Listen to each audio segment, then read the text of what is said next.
ওনার পরিবার শেখ হাসিনা এবং ওনার পরিবার পাক বাহিনীর কাছে অন্তরীণ ছিলেন এবং প্রতি মাসে তারা ভাতা গ্রহণ করতেন।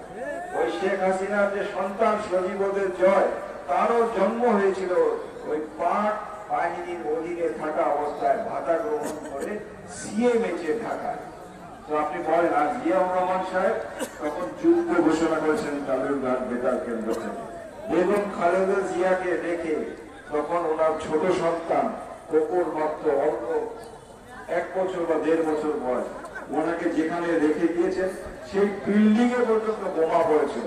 এটা আল্লাহর রহমত যে ওই বিল্ডিং এ ওনারা যেই রুমে ছিলেন সেই রুমটা বাদ দিয়ে আশেপাশে সবগুলো রুম ধসে পড়ে গেছে। দেখেন আল্লাহর কি বিচার। আজকে জিয়াউর রহমান সাহেবের জন্য এই দেশ স্বাধীন হয়েছে।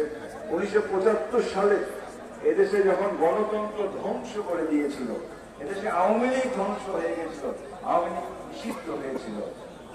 তারা অন্য কোন দলের তারা না, আওয়ামী লীগের নেতা শেখ মুজিবুর রহমান সাহেব আওয়ামী লীগ সহ সকল দলকে নিষিদ্ধ করে দিয়েছে। আপনারা কি জানেন এটা? জানেন। আপনারা যারা মুরব্বী আছেন শুনেছেন, কিন্তু ইতিহাস থেকে জানেন তারাই তাদের দলকে নিষিদ্ধ করেছিল এবং বাকশাল গঠন করেছিল। আজকে যে জামাতে ইসলামী রাজনীতি করে সেই জামাতে ইসলামীকেও তারা নিষিদ্ধ করেছিল, জাসদকে সকল রাজনৈতিক দলকে তারা নিষিদ্ধ করেছিল, পত্র পত্রিকাকে তারা নিষিদ্ধ করেছিল, শুধু 4টি জাতীয় দৈনিক বাদে, যারা শুধু সরকারের কথা শুনত।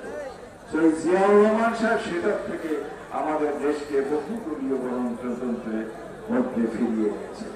আপনারা কি চান যে আপনাদের কথা আপনারা স্বাধীনভাবে বলবেন, নাকি চান যে আপনারা বলতে পারবেন না?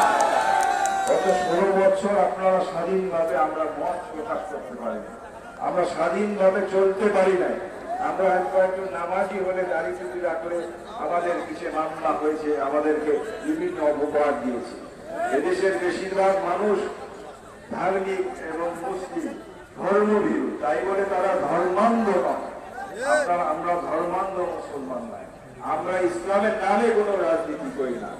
বিএনপি ধর্ম, যেই ধর্ম বিএনপি বিশ্বাস করে, আমরা হিন্দু, বৌদ্ধ, খ্রিস্টান, মুসলমান সকলে মিলে আমরা বাংলাদেশী।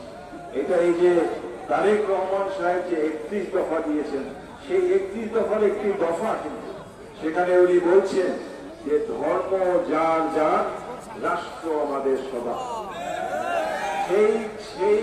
সেই মন্ত্রে কিন্তু বিএনপি বিশ্বাস করে, সেই মর্মে জিয়াউর রহমান সাহেব বিশ্বাস করতেন, সেই মর্মে বেগম খালেদা জিয়াও বিশ্বাস করেন, এবং সেই মর্মে এখন তারেক রহমান সাহেব বিশ্বাস করেন।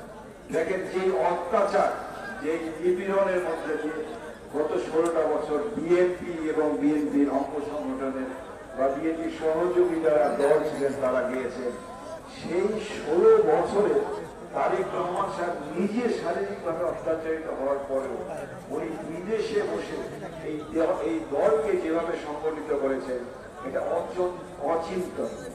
আজকে এই যে আমার নেতা কর্মীরা, আমি যখন 16 বছর 18 বছর আগে দল দেশ ছাড়তে বাধ্য হই, তখন কিন্তু এত নেতা কর্মী আমাদের ছিল না।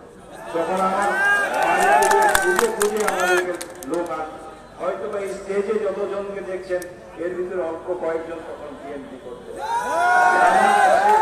পাশে যে দাঁড়িয়ে আমার মাইকটা ধরে আছে, সে তখন ছোট, সে তখন ছাত্র দল করত, সে তখন কলেজের ছাত্র ছিল, এই 3 লাখ ইসলামিয়া কলেজ। এই যে আমার সামনে জহুরুল সাহেব আছেন, আমাদের জেলা সেক্রেটারি আলমগীর সাহেব আছেন, উনি একমাত্র মনে করি যিনি জিয়াউর রহমান সাহেবের আমল থেকে বিএনপি করা। বাকি সবাই যাকে দেখছেন, ওই যে উপজেলা, তোমার উপজেলা কালু সাহেব ছাত্র দল করে, এই জহুরুল সাহেব ছাত্র দল, এরকম বেশিরভাগ আমরা সব ছাত্র দল থেকে উঠে এসে আজকে আমরাও করে হয়ে গেছি।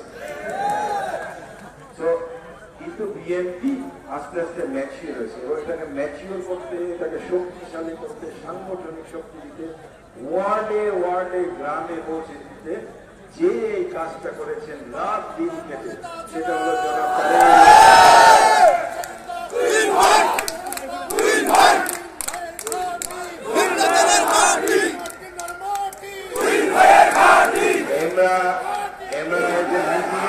যে মিছিল করেন, আমি বুঝি না এটা কেন করেন। মিটিংটা শেষ হলে করেন ভাই, কিন্তু আরো মানুষ আছে ওনাদেরকেও শুনতে দেন। তোমরা মুখ গেলে যত পারেন জোরে জোরে গলা ফাড়ায় মেসেজ করেন, এলা আমার শুনিবার ইনশাআল্লাহ খুশিতে পরেই করেন, অসুবিধা না। তো তারেক রহমান সাহেবের সমালোচিতা বলছিলাম যে আপনারা দয়া করে যারা সমর্থক আছেন, যারা কর্মী আছেন, আপনারা দেখেন এই সরকার সংস্কারের কথা বলছে। এই সরকার পত্র